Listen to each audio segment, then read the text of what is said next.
দেখো বন্ধুরা, কিছুটা আম আমি গাছ থেকে পাড়া হয়েছে। তো গাছ থেকে পাড়া আম, গাছের একদম টাটকা আম। তো সেই আমগুলো আমি একটু ভিজিয়ে রাখছি জলে, আর 5 মিনিট জলে রেখে দেবো। যদি নোংরা থাকে গায়ে বা আঠাগুলো উঠে যাবে, সেই জন্য রগড়ে নিচ্ছি এবার।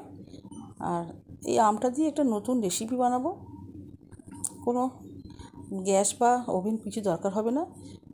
মানে সুন্দর রেসিপিটা, প্রত্যেকের প্রিয় আচারের রেসিপি। খুব সাধারণভাবে করব, কিন্তু খেতে দুর্দান্ত। খুব সাধারণভাবে দেখো বন্ধুরা, এইভাবে তোমরা যদি করো, দেখো আমার ধোয়া হয়ে গেছে, কাটাও হয়ে গেছে, লম্বা লম্বা করে কেটে নিয়েছি। তো এইবার আমি এই আচারের জন্য একটা মশলা বানাবো। তো দেখো, মেথি নিয়েছি, শুকনো লঙ্কা আর মৌরি আছে পাশে, আর একটু জোয়ান নিচ্ছি। এই মশলাগুলোর গন্ধ কিন্তু ভীষণই সুন্দর, আচারের জন্য খুব ভালো লাগবে। তো এইটা একটু আমি রোদে দিলেও ভালো হয়, কিন্তু আমি রোদে দেবো না, সময় শর্ট। সেই জন্য আমি এটা ওভেনে বসিয়ে শুধু জাস্ট 2-3 মিনিটের জন্য নেড়ে নেবো। দেখো, তো শুধু এটার জন্যই আমার গ্যাস প্রয়োজন হচ্ছে। আগে শুকনো লঙ্কাগুলো একটু নেড়ে নিচ্ছি। রোদে দিলেও ভালো হতো, কিন্তু রোদে দিয়ে তখন আর বিকালের সময় হবে না। তো আমি এটা সঙ্গে সঙ্গেই আচারটা করে নিচ্ছি। তো যাই হোক, লঙ্কাটা ভালো করে নাড়াচাড়া করে নিচ্ছি। নিয়ে এইবার বেশ ভাজা ভাজা হয়ে গেলে, মানে হালকা ভাজা, একটু গরম হবে, মানে মুচমুচে হবে, আমি তুলে নেব। আর অন্যান্য মশলাগুলোও দিয়ে দিলাম। দিয়ে এবার নাড়াচাড়া করে নেব।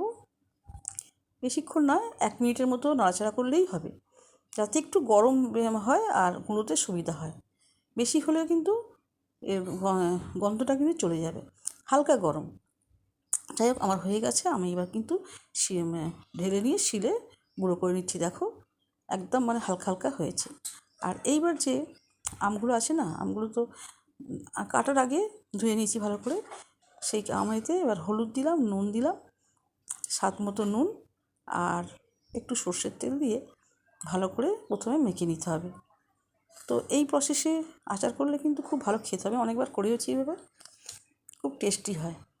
তো যাই হোক, এইবার আমি চামচের সাহায্যে সমস্ত মশলা আর আম ভালো করে মেখে নিতে হবে। দেখো, এইবার আমি কিন্তু শিশিতে ভরে দিচ্ছি খুব তাড়াতাড়ি। আর এরপর আমি এতে তেল ঢেলে দেবো, তেলে ডুবিয়ে দেবো বন্ধুরা। খেতে কিন্তু খুব দুর্দান্ত হবে। 1 সপ্তাহের মধ্যেই কিন্তু খাওয়া যাবে এই আচার।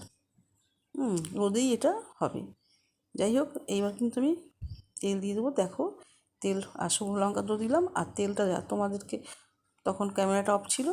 দেখো, তেল দেওয়া হয়ে গেছে, আর শুকনো লঙ্কা দিয়েছি। আর এই পর্যন্ত